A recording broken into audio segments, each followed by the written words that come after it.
Hello guys, welcome to ninja technique जी के। तो आज हम देखने वाले हैं हमारे संशोधनों के बारे में। एक वीडियो ऊपर जा चुका है, अब उसके बाद दूसरा वीडियो आने वाला है। तो देखिए, तो दूसरा वीडियो इसका, तो इसमें कौन सा देखिए, सबसे पहले मुख्य जो हमारे संशोधन है उन्हीं को हम याद कर रहे हैं, एक्स्ट्रा हम याद नहीं कर रहे हैं। देखिए, सबसे पहले 14वां संशोधन 1963। तो 14वां संशोधन 1963 में क्या, पुदुचेरी को भारत में शामिल किया गया। तो ऐसे याद करें, पूचू तेरी, इसी में सब चीज़ छिपा हुआ है। पूचू मतलब चू मतलब चौरा मतलब 14वां, पू मतलब ऐसे, अच्छा ऐसे इसे देखिए, चार इसमें चार दिख रहा है। 14वां से याद करिए, 14वां पूचू तेरी मतलब 63, पूचू 14 और तेरी मतलब 63 और पुदुचेरी याद रखिए, पुच्चू तेरी, ठीक है। पुच्चू तेरी मतलब 14, 63 पुदुचेरी को भारत में शामिल किया। और 22वां संशोधन इंपॉर्टेंट। अब देखिए 22वें संशोधन में क्या है, 1969। तो 2269 असम की मेगा है ना, इसको याद रखिए। 2269 असम की मेगा, 2269 असम की मेगा, 2269 असम की मेगा। तो इसमें क्या है, असम में से मेघालय राज्य को बनाया गया। असम में से क्या बनाया गया, मेघालय राज्य को। अच्छा, 42वां संशोधन बहुत ही इंपॉर्टेंट है। 42वां और 44वां बहुत ज़्यादा इंपॉर्टेंट। इसको आपको बहुत ही अच्छी तरीके से याद रखना। तो कैसे याद करेंगे, देखिए 42वां संशोधन 1976, मिनी संविधान भी बोलते हैं इसे।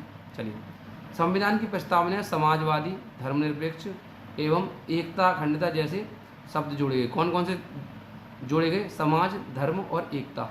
समाज, धर्म, एकता, अखंडता।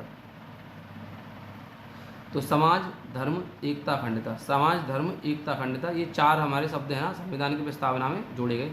समाजवादी, धर्मनिरपेक्ष, सेक्युलर और सोशलिस्ट और एकता, अखंडता, अनलिमिटेड, ठीक है। तो ये चार हमारी संविधान की प्रस्तावना में नाम जोड़े गए। और 51 का मौलिक कर्तव्य है ना, 51 का मौलिक कर्तव्य भी जोड़ा गया, जो रूस से लिया गया है, जो रूस से लिया गया था, जोड़ा गया। सरदार संपूर्णानंद की अनुशंसा पर इसको जोड़ा गया। मौलिक कर्तव्य क्या होते हैं, जो हमारी ड्यूटीज़ होती हैं, जैसे कि घर वगैरह साफ़ रखना, सड़कों को साफ़ रखना, मतलब कहीं गंदगी ना करना। तो ये हमारे मौलिक कर्तव्य होते हैं। और मौलिक अधिकार कौन से होते हैं, जो हमें सरकार या संसद हमें जो संविधान हमें देता है, उसे मौलिक क्या कहते हैं, मौलिक अधिकार कहते हैं ना। जो मतलब जैसे मान लीजिए कि आपकी ज़मीन है, तो आपकी ज़मीन है ना, कोई ऐसे नहीं ले सकता, या फिर कोई सरकार ऐसे नहीं ले सकती, उसका मुआवजा जरूर देगी। तो ये मौलिक अधिकार है, ठीक है। उसका अधिकरण कर सकती है, लेकिन पैसे देने पड़ेंगे, ठीक है। चलिए, तो कहाँ पहुँच गए, अनुशंसा पर। तो जो मौलिक कर्तव्य हैं रूस से लिए गए, और सरदार संपूर्णानंद की अपनी अनुशंसा पर जोड़े गए और रूस से लिए गए थे। और भाग 4 का जोड़ा गया। क्या जोड़ा गया, भाग 4 का। वन संपदा, शिक्षा, जनसंख्या नियंत्रण आदि को राज्य सूची से किसमें, समवर्ती सूची में डाला गया इसी के द्वारा।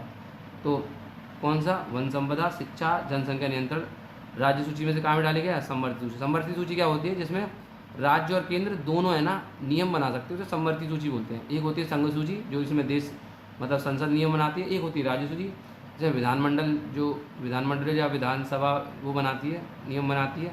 और समवर्ती सूची में दोनों नियम बनाते हैं। आगे देखिए 44वां संशोधन इंपॉर्टेंट। इसके द्वारा संपत्ति के मौलिक अधिकार को हटाकर विधिक अधिकार, कानूनी अधिकार बनाया गया। मतलब संपत्ति को, पहले संपत्ति का जो अधिकार था वो कैसा था, मौलिक अधिकार था, है ना।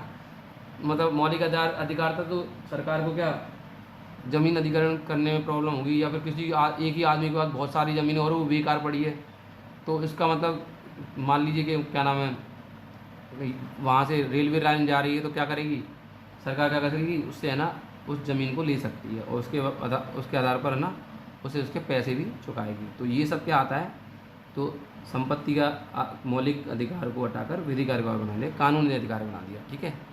Thank you. खत्म, bye bye, tata, good bye, गया।